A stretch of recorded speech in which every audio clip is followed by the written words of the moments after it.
Is this the best folding phone out there? Well, ladies and gentlemen, this is the brand new Vivo X Fold 3 Pro, and it's a folding phone that was launched only a few days ago. I have spent my time with it, around 2 weeks and a little more time, and I have tested this out. And as you know, we also had a look at the Z Fold 5 and the OnePlus Open, on which a video is coming soon, by the way. But I wanted to first talk about this one right here.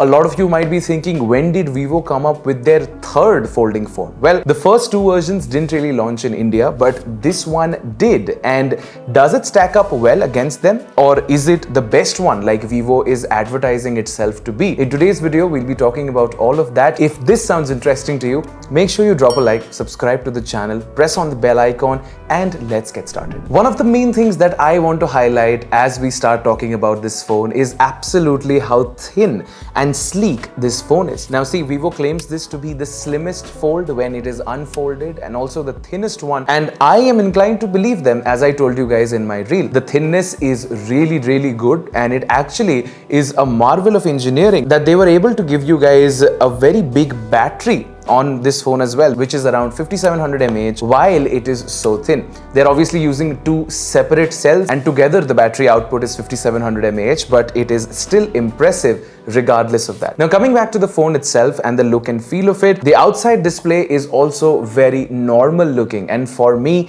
this is a big criteria that I judge folding phones on, because even the Samsung Z Fold 5 had a very narrow front screen. The aspect ratio was very different from a traditional slate phone, which is why your user experience was hampered. At least I felt that way. On the Vivo one, however, that is not the case. The front screen is very proportionate and very normal looking, so you can use it as a normal phone. And given the thinness of this phone, even when it is not unfolded, it actually feels like you have a normal phone in your pocket and not one of those bulky, thick folding phones that we used to see in the past. I'm looking at you, Samsung. Now let's talk about the inside display, because of course, being a folding phone, this is going to be the main place where you will spend a lot of time.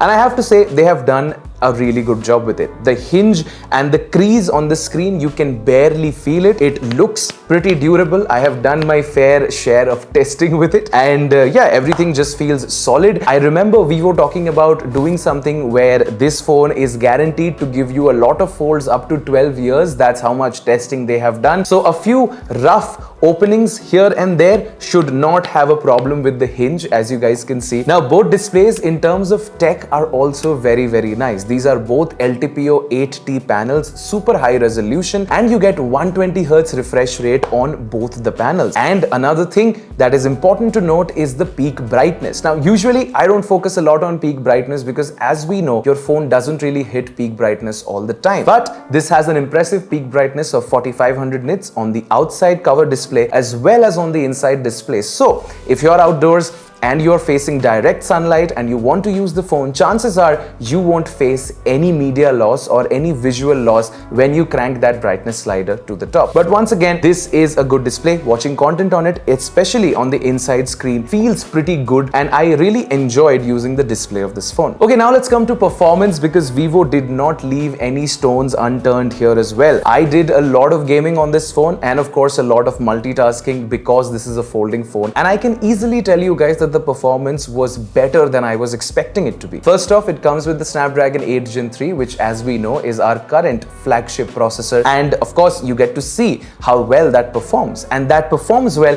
because this phone is also paired with 16 gigs of LPDDR5X RAM, which is super fast RAM, and super fast UFS 4.0 storage. So when your RAM, your ROM and your processor works this way together, and all of them are the latest cutting edge ones, you are bound to get very good performance. So whether it is gaming performance, gaming for hours, I played titles like Asphalt 9, Shadow Fight 4, which was my favorite definitely, especially on this screen, and Call of Duty Mobile. And even after hours of gaming, the phone did not heat up, which is something that I appreciate, again, given how thin this phone is, and the battery also held up pretty well. Now, Vivo has added some cool features in the operating system with FunTouch OS 14, which is powered by Android 14. And there are a couple of cool things that you can get here and there, like their handy fold to split screen mode option. So essentially, you open any app up that supports split screen view, do a simple fold, and the app is gonna go to split screen view where you can open any other application side by side. But that is pretty much the extent to which you can do multitasking. I still prefer OnePlus Open's canvas-like multitasking mode, where you can open as many apps as you want and slide through them. A video on that phone, as I told you guys, is coming soon, where we will dive deeper into it. But this is still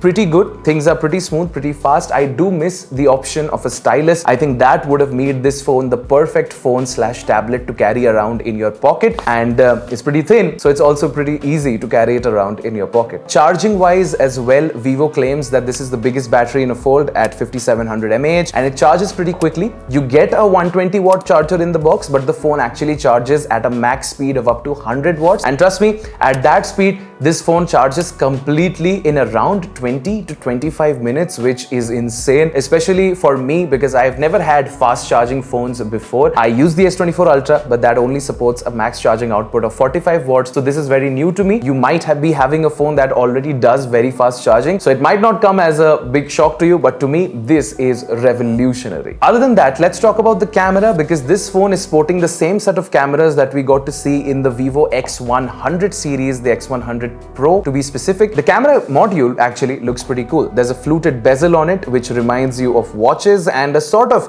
marble stone finish at the ring, which covers the camera module. It looks pretty good. Of course, they collaborated with Zeiss to give you guys very, very good cameras, and you get the 64 megapixel telephoto camera with OIS, a 50 megapixel primary camera again with OIS, a 50 megapixel ultra wide, and a 32 megapixel front camera, both on the cover and on the inside screen. Camera performance is very, very good, especially in low light is what I found the scenario to be. Portrait mode is absolutely incredible. It always has been in these Vivo flagship phones. I was very surprised. I would say some of the images in low light look even better than the S24 Ultra or the 15 Pro Max. Video is clearly not up there, but the portrait mode along with the Zeiss features like the bokeh controls and everything really makes you feel like you have a good capable camera at your hands. I was very impressed with the results that you guys can see on the screen right now. Front camera is good. Again, as a normal thumb rule while using folding phones, use the cover screen's front camera or use the rear cameras as your front camera, because the inside display folding front camera is still not up there, and photos from that camera will not be that good. The phone can take up to 8K 30 FPS video, but as I told you guys, I still feel like the video is better on the iPhone, and that's just the way things are. I hope that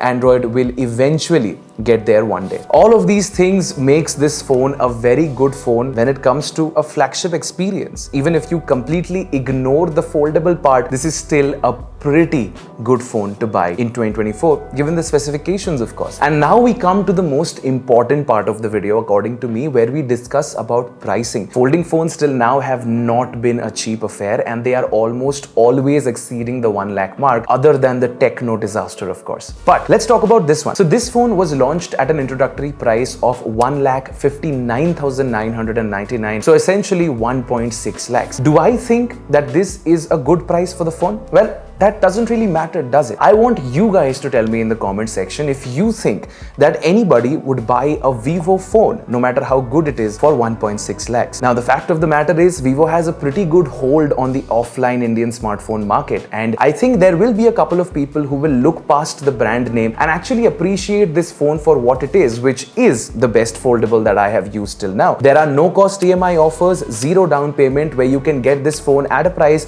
of 6,666 per month for the next 24 months, and there's also an instant flat 15,000 rupees off if you use certain cards. You'll have to check Vivo's website to get the specific results. But what I feel is, this phone good enough for people to ignore the Vivo branding and judge the phone for what it is? Or is this just going to be one of those foldable phones that give a lot but are unfortunately priced a little too high? I will keep this review open-ended for you guys. I want you guys to tell me in the comments what you think, if you're thinking of picking this phone up or not, because honestly, I think this is the best foldable that I have ever tried. But will you buy it? Will others buy it? Would I buy it?